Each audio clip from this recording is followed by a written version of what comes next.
breaking, kansilado lahat. Aba, ha?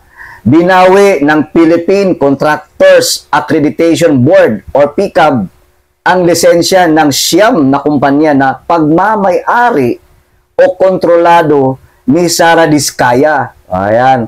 Matapos ang pag-amin nito sa Senado na siya ay may hawak at sabay-sabay na nagpapasalin ng mga kumpanya sa iisang bidding ng mga proyektong pinunduhan ng gobyerno. Okay, magandang araw mga kababayan.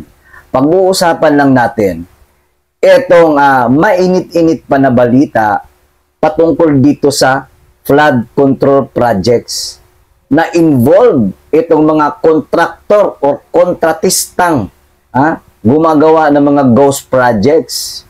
At isa dito na talagang matunog ang pangalan dahil nga doon sa interview nila, doon sa social media na nagyayabang na kung paano sila yumaman, paano sa nagkaroon ng maraming sasakyan, ng mga mamahalin, mga gagarbong sasakyan, luxurious cars.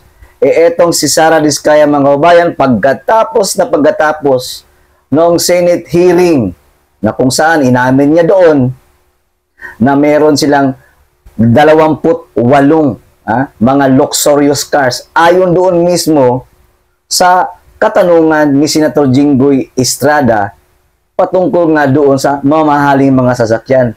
Mukhang habang nililitis o habang nagkakaroon ng Senate hearing ay mukhang naitago na po yata itong mga magagarbong sasakyan na to na kung saan sinugod ng Bureau of Customs itong bahay ni Sara Diskaya na kung saan wala na rin doon ang pamilyang Diskaya at iba na po ang humarap sa kanila, yung mga pinagkakatiwalaan lang doon. Ang tanong mga kabayan ay nagtago na nga ba itong si Sara Diskaya and family? Imagine niyo po siyam na kumpanya ang pinagsasabay-sabay na mag-bid sa isang proyekto. Mantakin nyo yun. Siyam na mga kumpanya sumasali sa bidding sa iisang bid.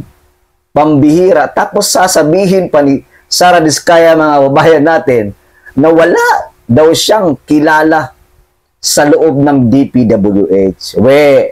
Di nga. Kasi magbayan, pag sinabi natin bidding, paano yan? Pababaan ng presyo. Pero pag meron kang kakilala sa loob, talagang hindi malayong maibibigay or maa-award sa'yo yung kontrata diyan sa BAC or Bids and Awards Committee para magkaroon ng notice of award and then maibigay sa'yo yung proyekto. Pero nakakapagtataka mga kabayan, bakit halos lata na sinasalihan nila ay napupunta sa kanila? Isipin mo yan, siyam na kumpanya ang sabay-sabay na sumasali sa mga biddings.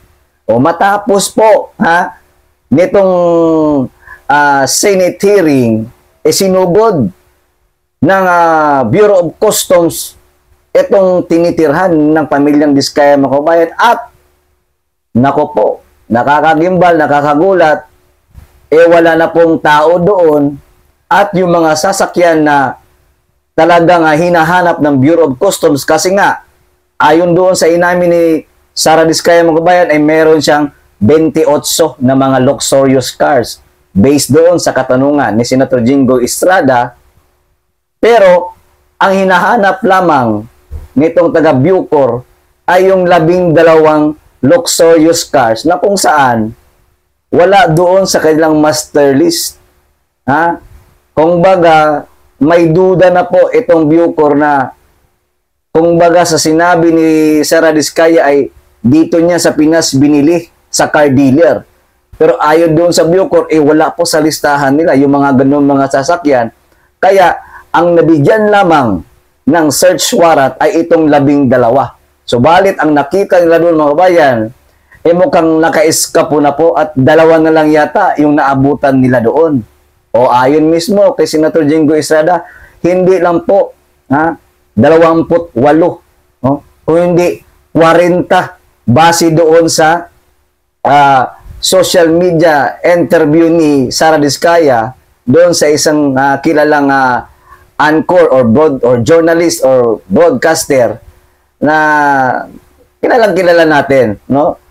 Kung paano nila pinag-usapan at kung paano sila yumaman at nagkaroon ng maraming sasakyan at inamin nitong si Diskaya na talagang nandahil sa kanilang construction firm na pagsali sa mga biddings dito sa ating gobyerno sa bansang Pilipinas.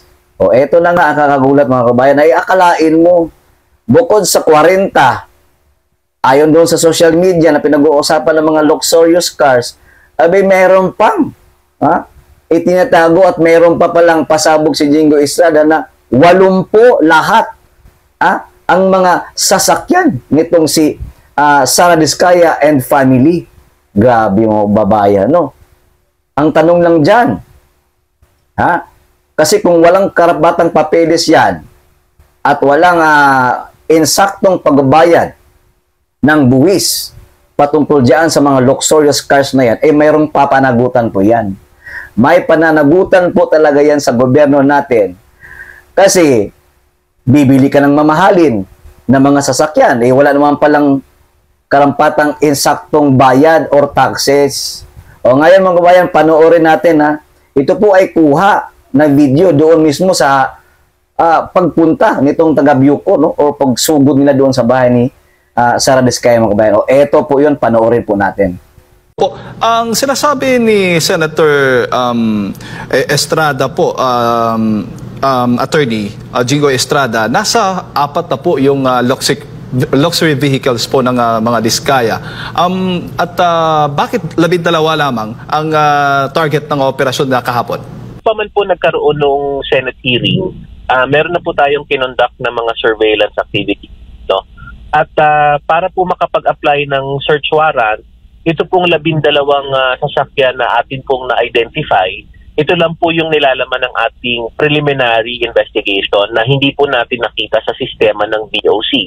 Sa madaling salita po, ito pong 12 ang ating naging basihan upang mag-establish ng probable cause sa ating aplikasyon ng search warrant. Dahil nga po, kapag hindi ito nakita sa ating sistema, ito po ay nangangahulugan na hindi rin po ito nagbayad ng kaukulang DOC customs duties and taxes, no? So, ang impression po dito is that the item is smuggled or unlawfully imported. So, dito po nagkaroon ng establishment ng ating probable cause, pero hindi po nangangahulugan na 12 lamang po yung ating magiging saklaw ng investigasyon, no? Ito lamang po yung ating naging basihan upang makapag-apply na po ng search warrant.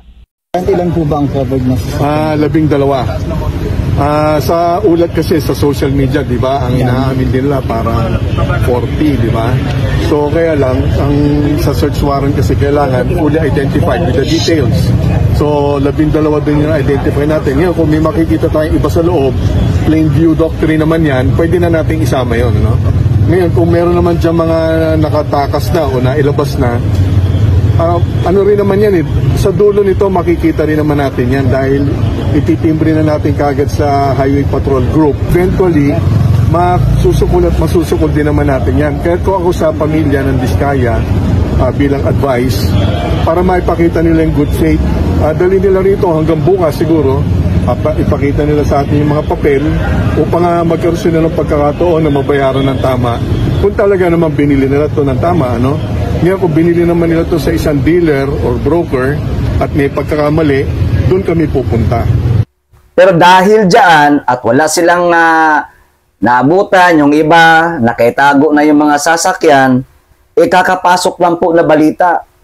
Ayon dito ngayon sa balita ngayon, breaking, kansilado lahat. Aba, binawi ng Philippine Contractors Accreditation Board or PCAB ang lisensya ng siyam na kumpanya na pagmamay-ari o kontrolado ni Sara Diskaya. Ayan. Matapos ang pag-amin nito sa Senado na siya ay may hawak at sabay-sabay na nagpapasalid ng mga kumpanya sa iisang bidding ng mga proyektong pinunduhan ng gobyerno.